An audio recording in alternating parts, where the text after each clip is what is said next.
Academy for Social Change presents Zero-Sum Bias. Why is it so difficult to teach young children to share their toys instead of hogging their playthings all to themselves? Similarly, why does your neighbor's dog bark so aggressively whenever you approach, chasing you off the edge of their lawn? Why do lions stand guard over freshly killed prey to deter any other predators from getting at it? The answer to these questions is in the zero-sum bias. Every animal, including humans, is wired with the belief that all the resources in their environment come in limited supply. Thus, whenever another creature takes a unit of that limited supply for themselves, whether it's a toy, a patch of land, or a piece of prey, that means there is one less unit of that resource available to you, making the odds more difficult for you to survive. Due to this instinctive belief that there is constant competition for resources, babies, pet dogs, and lions alike are quite aggressive when it comes to claiming possession for themselves. Zero-sum bias is the false belief that when a group of creatures interact, one creature can only benefit or gain if another one loses. In other words, imagine a forest ecosystem where all the creatures living there have to split one pie between them. If one creature takes a bigger slice of the pie, that means all the other creatures have to settle for a smaller slice.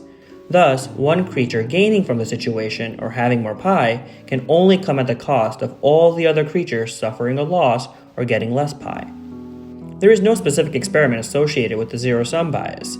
Many researchers suggest that the zero-sum bias is a product of evolution. The early humans who believed that all resources were scarce and could only be obtained through fierce competition were the ones that survived within their species.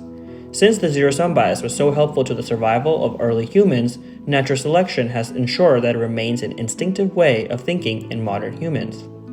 Although the United States is a country formed from diverse peoples, Americans still have an irrational fear and prejudice towards immigrants.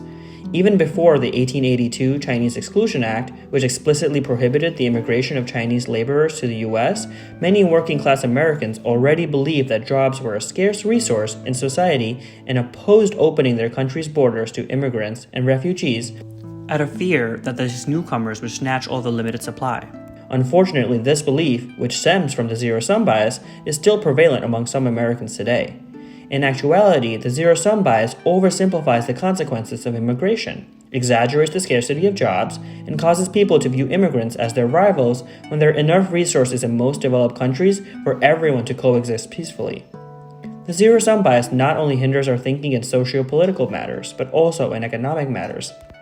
As human society grew more civilized and technologically advanced, people realized that cooperating with others to reach mutually beneficial outcomes is more productive than competing with others and trying to snatch their resources. For instance, the idea of trading goods between nations is only possible because humans resisted their zero-sum bias.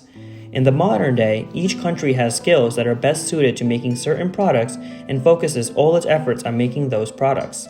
Then, various countries can come together and trade their goods so that everyone gets the supplies they need in an efficient manner.